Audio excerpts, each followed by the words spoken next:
So,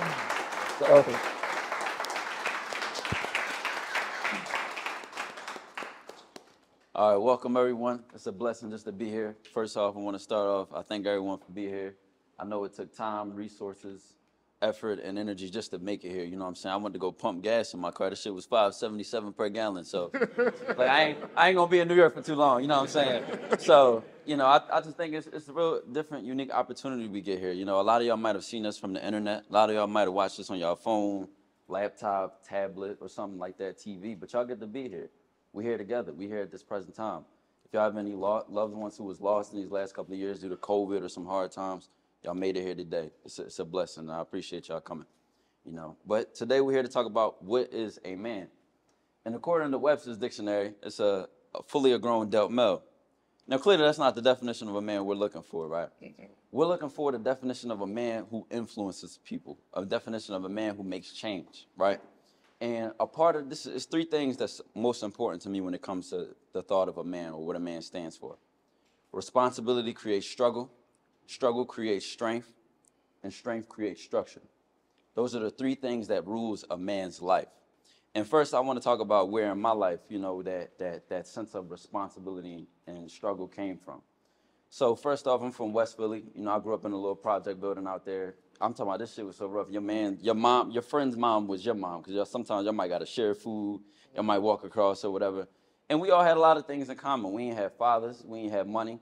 All we had was outside and some badass kids with no haircuts, you know what I mean? And it brought us together. But one thing I started to realize growing up was that there's no leadership. There's no structure. And without structure, as kids, we did reckless stuff. You know what I'm saying? When you bored, you outside all day, what do? You get in trouble. You know what I mean? And it was one point in my life where my mom moved, right? She moved 2 hours away to Harrisburg. Now, we moved to a neighborhood called Ground Zero. That sound better or worse? Worse. This neighborhood was shit. Listen, let me tell you something. Terrible, right? And this neighborhood was so bad. I remember random bad shit happened to you out here. I got fucking bit by a pit bull out there. Could you imagine that? TyKwonDoe killed by some bitch-ass dog named Tico. But as we moved out there, it was a new perspective. Because I said, these ain't the kids I grew up with, but we have the same upbringing. No fathers, no structure, bad in school, a lack of a respect for education, behavioral issues. And I can go on and on and on. Don't get me started on drugs, violence, and, you know, the things that people do for money.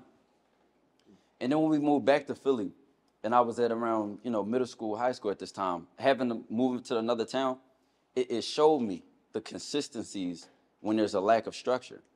And at this point, what I said to myself is, I said, if I'm not going to end up like that, or if I'm in a state of mind where I can think for myself and I can guide my life how I want to, I wanted to dedicate and take the responsibility of influencing others and showing them some direction, showing them that they can choose to be who they are, showing them that they can live their life how they want to.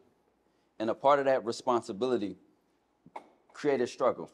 Because let's talk about, you know, fast forward some, now I'm in high school.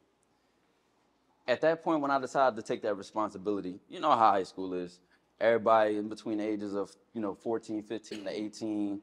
What's the big priorities in high school? Partying, sports, now in social media, you know, just stuff like that. And when I took this responsibility and I said, this is what I want to stand for, I want to serve as an example, I want to be a role model, it separated me away from the typical crowd of friends that I had, the typical crowd of people who I had a lot in common with. And a part of that responsibility that created that struggle was a struggle for an older version of myself, a version of myself which loved distraction, which loved having fun, which loved kicking back and, you know, hanging around. And it's always a distraction. It's always something. It's always a move. It's always something to do. It's always something to spend your time, but not a lot of things to invest your time with. And once I got past that struggle, once I began to be able to easily say, no, I'm not going to that move. No, I ain't going to that party. No, we ain't hanging out at the school today. No, we ain't, you know, all them no's developed from struggling to strength. And then you fast forward, this is around, you know, I graduated around 2019, right? College comes. What's the following year after 2019? 2020, not COVID. COVID's not a year. What y'all talking about? But, all right, COVID. Now, this is the first year of college. Immediately what I see is so much freedom. You can It's like you live up there. You can go out when you want. You can come back when you want. And guess who don't know? Your parents. So as all these new students, all these people in between the ages of 18 to 22 have this newfound freedom, a lot of them wasted it. A lot of them, it went to their minds. They just went around partying. They went around, collecting body counts like it was a video game. They went around having all the fun in the world. But guess what? That struggle gave me strength. And through that strength, I was able to say no. Why everybody else? Now, I did have my fun. I ain't even going to lie to y'all. But with that strength, I was able to not veer too far off my path. I was able to get my first semester a 3.8 GPA in the honors program on a full ride.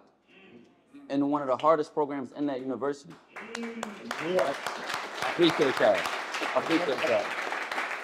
appreciate that, man. And not only that, but this is before COVID. So then COVID comes, now what? What does everybody's lives look like in COVID? You're sent home, they still sending the money, you know what I'm saying?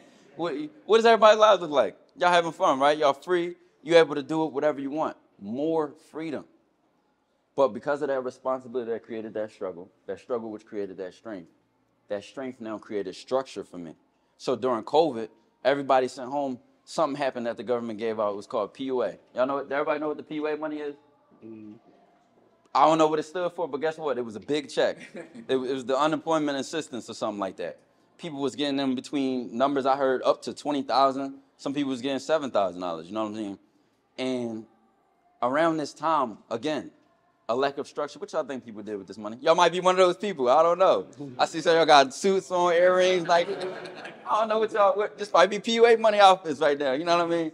But because people had no structure and they didn't have the strength or responsibility in mind, they got that money and they said, well, I'm going to get me a nice little BMW. I'm going to get me something sweet. I'm going to get me a nice little suit, a nice car. They had no sense of priorities. COVID comes. We're in the house. I went deeper within myself. That's when I got my first PC set up, which I use to make all my videos, if y'all not familiar with me in YouTube and creating content. That's when I remember it was my 19th birthday, I bought 8 books, and it was all around financial literacy, because I didn't have my father in my life growing up, and then even then, you never know what resources you had. So I said, if I want to manage money and do it properly, I have to teach myself. There's that responsibility. So then that big lump sum of money comes, guess what? I have the structure in place to take a full advantage of this, and that's what I damn sure did.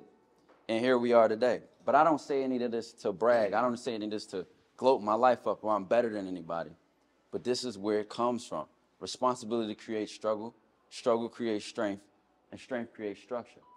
And whether you have it in your life or whether you don't, you will suffer for it or you will reap the benefits of it. And at the end of the day, this is all I have to say, is what a man can do in this world. Thank you.